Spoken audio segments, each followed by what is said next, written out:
We're going to start with a game that is going to seem weird to you, but it's going to be awesome because this is a game that Jacob and I play with 8th graders when we go into high school classrooms. And the game, middle school classrooms. Yes. Hang on. This game is called Nicest Way Possible. And it's simple. I give you a scenario, and you have to compete to come up with the nicest possible explanation for what has happened. And so we'll just separate we're in 4 teams, and so I'll just let somebody shout out from each team the nicest possible explanation. And we'll start with a scenario that our middle schoolers really enjoy. And I want you to imagine yourself as a middle schooler this morning, and you're at lunch, and you have a burrito, and it's a great burrito. You've been looking forward to this burrito for some time. You've been hungry, and you're ready to eat your burrito, and someone slaps that burrito out of your hand. Someone slaps the burrito out of your hand. This is the moment when our middle school classes go, ooh, because they instantly think somebody's being mean. But what is the nicest possible explanation for somebody slapping a burrito out of your hand? Charlie. There's a bug in your burrito. They're saving you from eating a bug. Harmony. Gosh. Harmony. It's food poisoning. So they're saving you from all kinds of discomfort later on. Okay. Do I have somebody from this group? Jane. Oh, they watched somebody sneeze on it. Faces just got disgusting. Okay, somebody from this group. Sam. Oh, they're such a good friend. They know you're allergic to something in it. They know that there's sour cream in it and you're allergic to it because it's gross, and so they slapped it out of you. Exactly. You guys are so good. You're so good at this game. I have another scenario.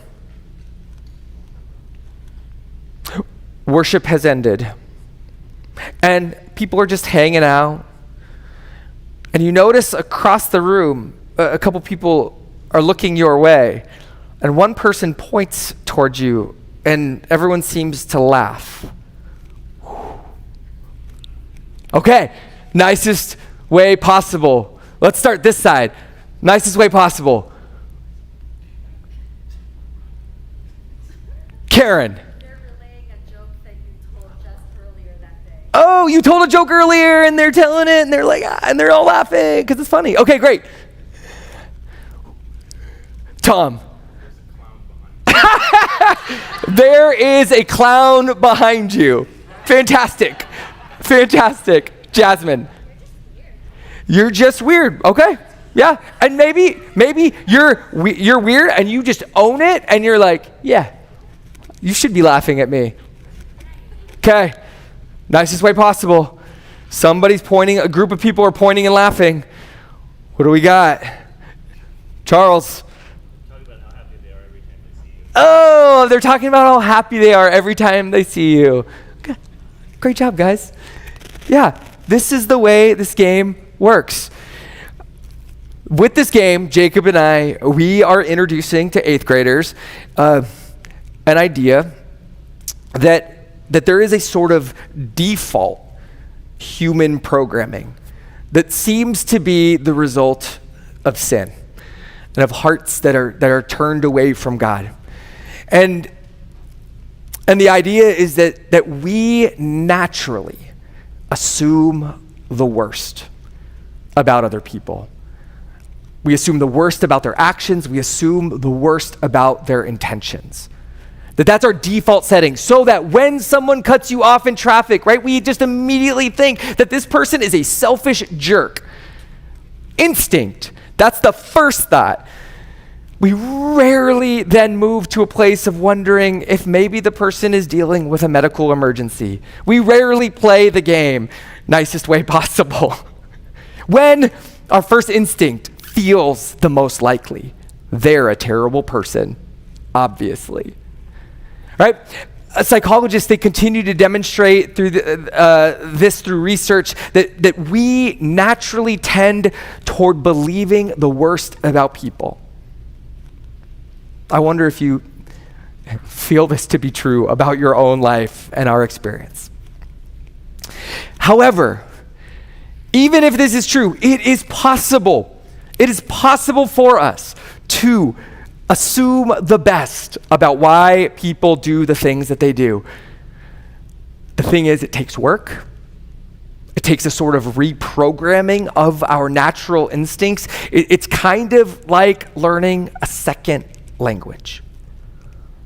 And it turns out that this effort to believe the best about people is actually necessary for us if we are going to have close and connected relationships.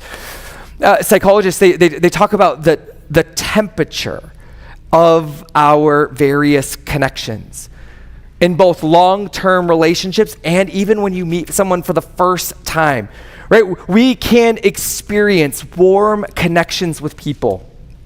And I'm sure you can immediately think off the top of your head of a time when you and another person connected in such a way that you just felt a tangible warmth between you, right? Like you felt seen and heard and known. You were vibing with the person. Questions and curiosity flowed. Time passed and you're like, whoa, how?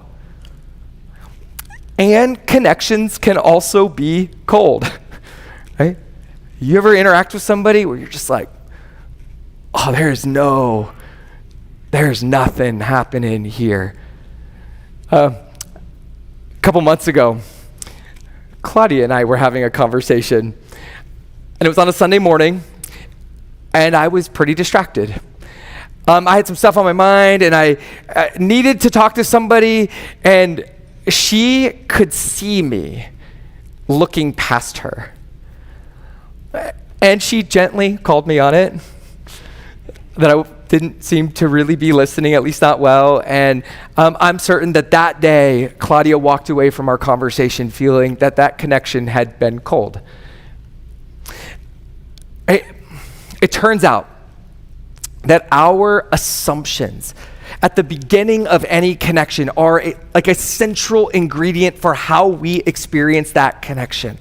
So believe the worst about a person or a group of people, and that connection is likely to be cold because you won't do any of the additional things that a warm connection requires. You won't ask questions out of curiosity. You won't offer any sort of care for that person. You're not going to share back if you just don't feel like you're connecting.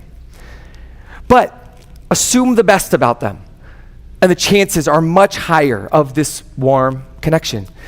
And I offer all of this up as setup because our passage this morning is the story of an icy cold connection that starts with an assumption of the worst, right? However, it is also a story of how a cold connection, a relationship that is on the verge of war, can be redeemed and warmed. And so as we explore the story this morning, it's worth just stepping back to let this story help us think about our own relationships.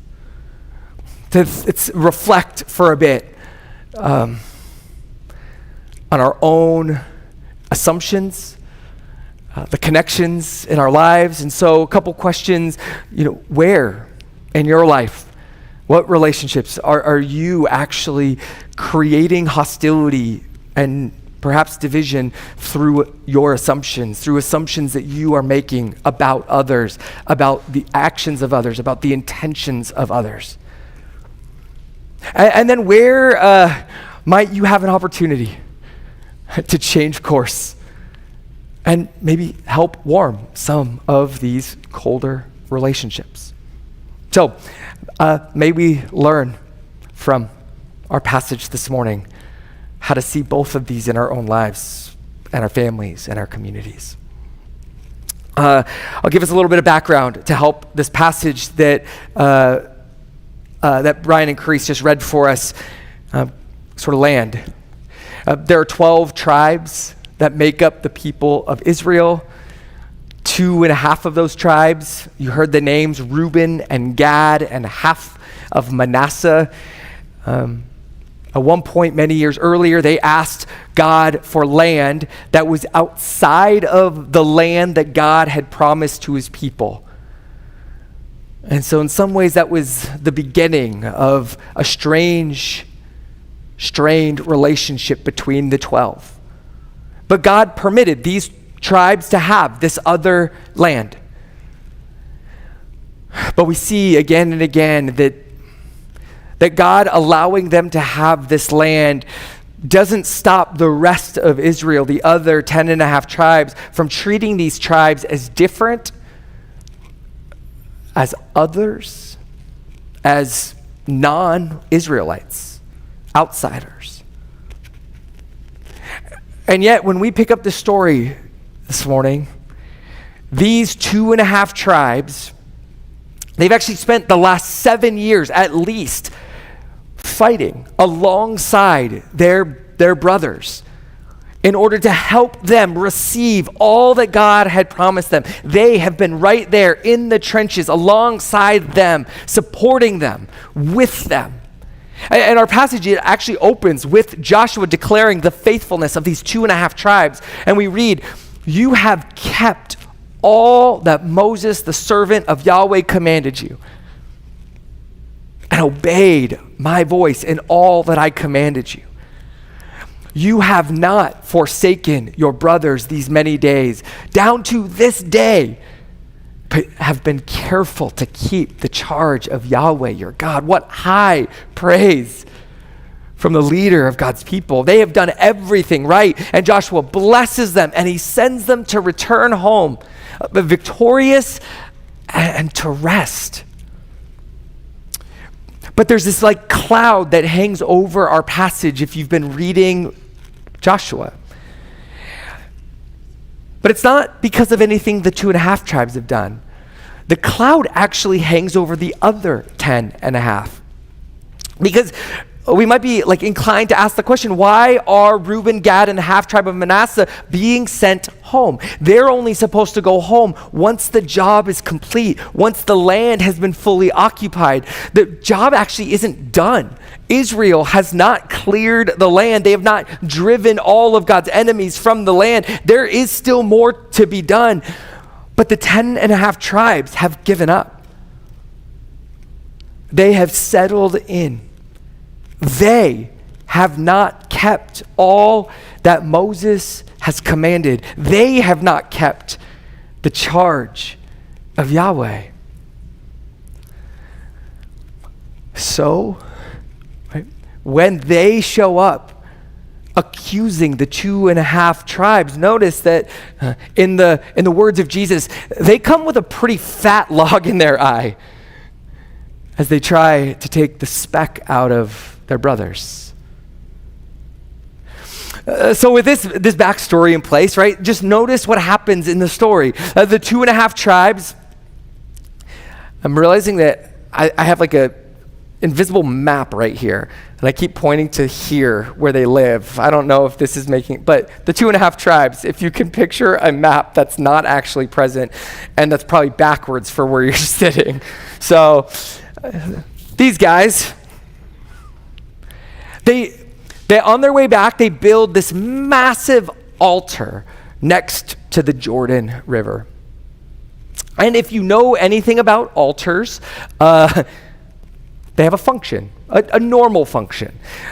They typically serve one purpose. They are usually used for setting stuff on fire.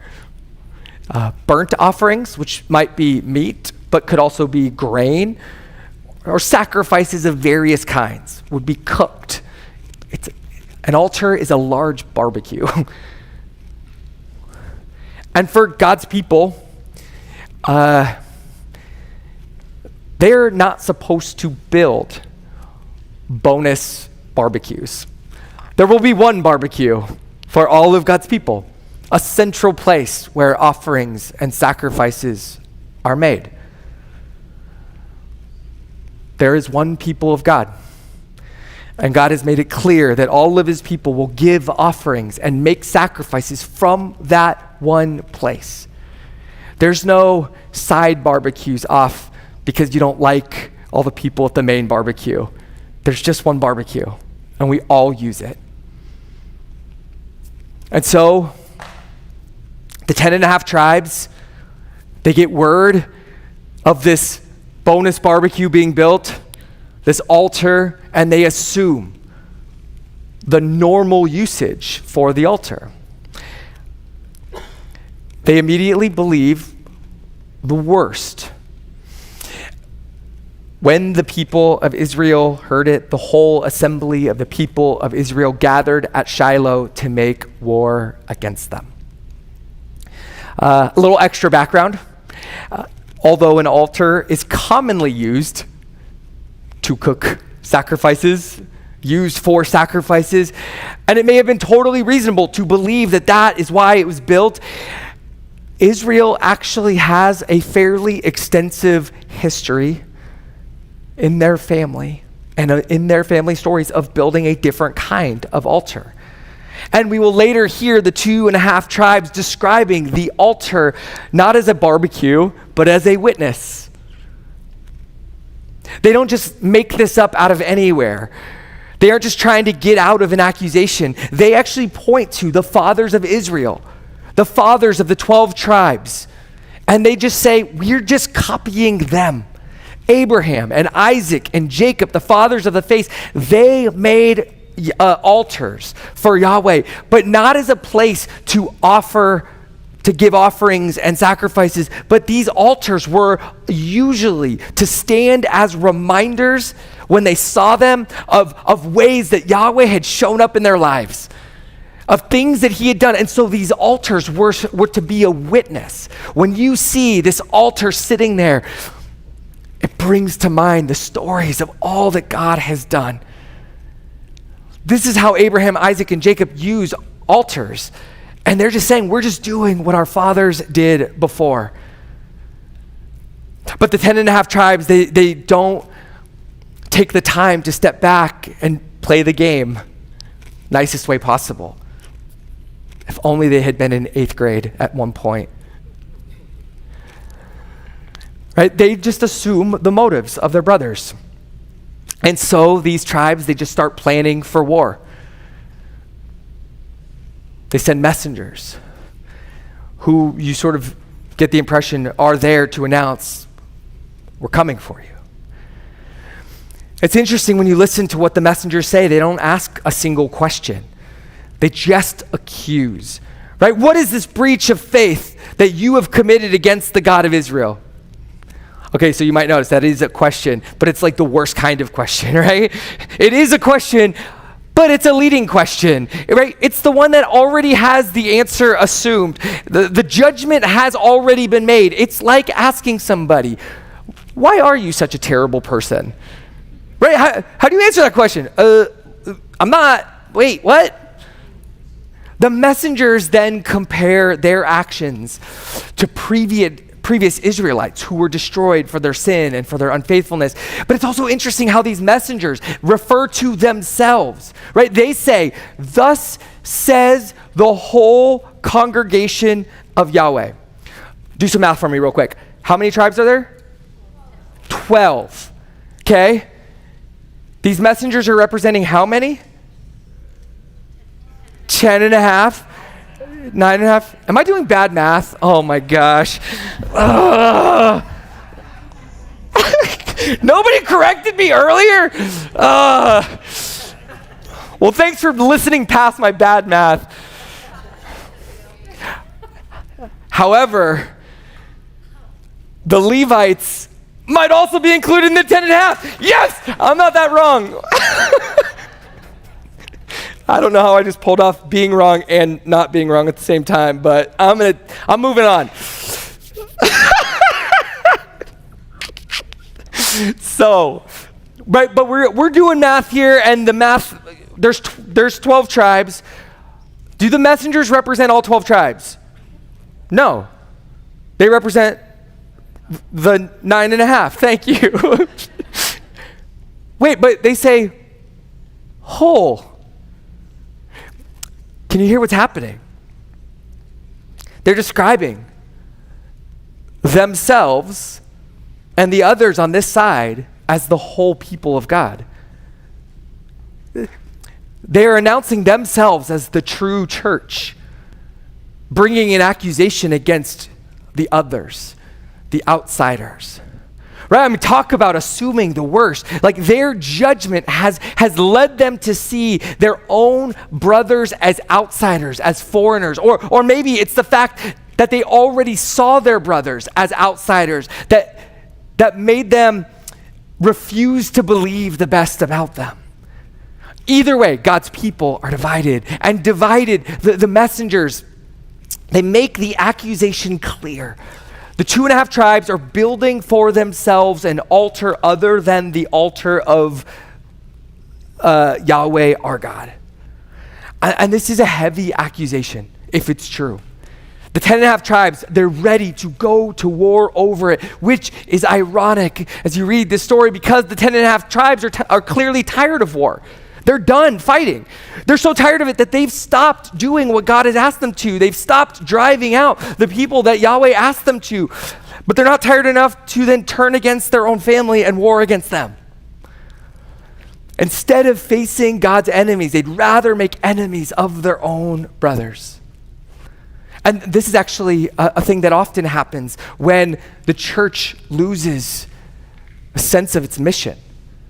When it's no longer driven by its mission, by God's work to reach the world with the good news.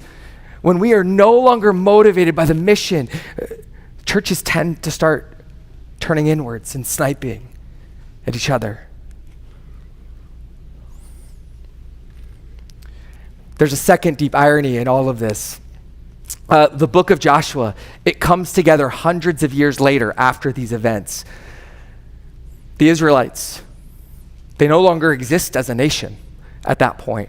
They've been scattered throughout the world, and the core reason that God lets his own people be scattered is that these 10.5 tribes will later build for themselves altars that are not Yahweh's. And so hear that. These 9.5 tribes, that number got stuck in my head.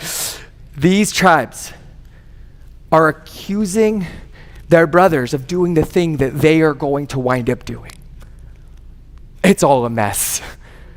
But even though the messengers come with their fingers pointed, even though they come ready to fight, this is the grace and the beauty in this passage. They are actually somehow able to hear Reuben and Gad and half of Manasseh. That as the tribes begin to offer their explanation for what they've done, the messengers step back and they listen. They really hear. And we're told that when Phinehas, the priest, and the chiefs of the congregation heard the words that the people spoke, it was good in their eyes. The messengers recognized that God was in their midst, that they had not broken faith with Yahweh. And so there is good news here, right? Because this happens in the midst of division and on the verge of war.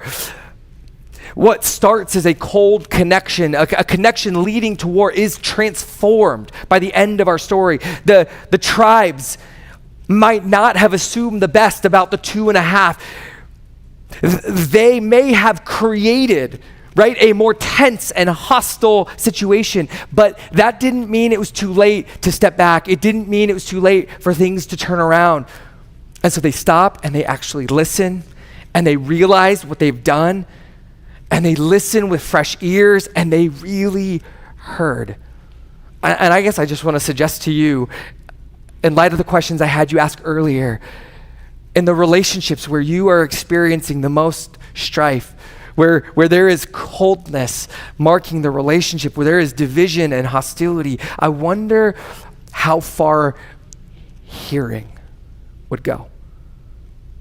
How often do we come at each other, ready, sort of metaphorical guns blazing, to make our point, to make our accusation, but when do we stop and just listen and actually hear?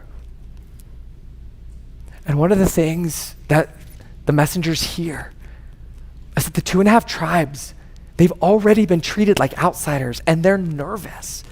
They're actually afraid. If we go back, we think that we're going to be isolated and alienated, and that we're going to somehow be cut off. And so we wanted to set up a reminder that we are part of you, that your God is our God. And the messengers with Phineas hear that. And the result is a holy moment where God's people, they come together to live as one. The messengers, they go back with word about what's happened, and the rest of the people, they see that it's good, and together they all bless God, and they set aside their hostility. And Reuben and Gad, they call that day the altar, they call it witness, for it is a witness between us that Yahweh is God. The 12 tribes, they end together. They part ways on a warm note. They have connected in a profound way, a warm way, and the altar, it stands as a sign that Yahweh is God of all 12 tribes. And there is this theme throughout Scripture that wherever enemies are made one under Yahweh, we are seeing an epic miracle. We are seeing the impossibility of human effort, and we are seeing what is possible with God.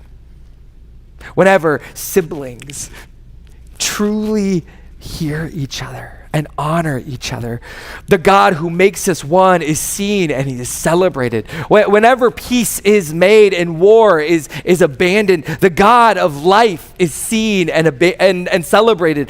And this story, it leads us directly to the work, the life, the death, the resurrection, and the ongoing work of Jesus, who unites first his own fractured people.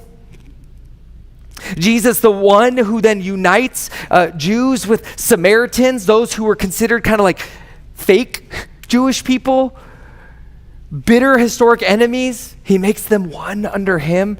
Jesus then is the one who unites Jew and Gentile. I mean, one of the world's most historic divisions. He brings them together in the same family. Jesus is the one who unites brother and sister, male and female, rich and poor, slave and master. Jesus is the one who today, right, works to unite those within the same congregations, people, congregation to congregation, denomination to denomination, all under one. There is only one Lord and church and baptism.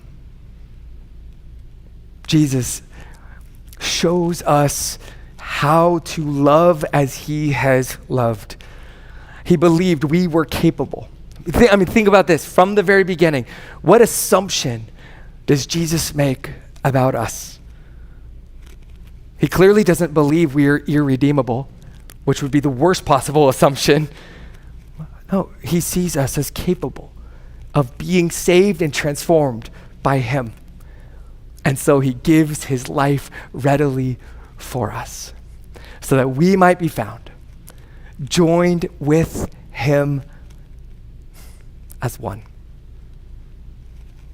with every other person found in him. And historically, the church has looked at the table that holds the body and blood of Jesus, as the altar. The altar where Jesus gave his life, the altar that stands as a witness, that Yahweh is God. And for all who come to the table and eat and drink, we confess that Yahweh is our God. And as we look around the room at people very different from us, we also announce Yahweh is your God. And so may we come to the table together this morning as one people.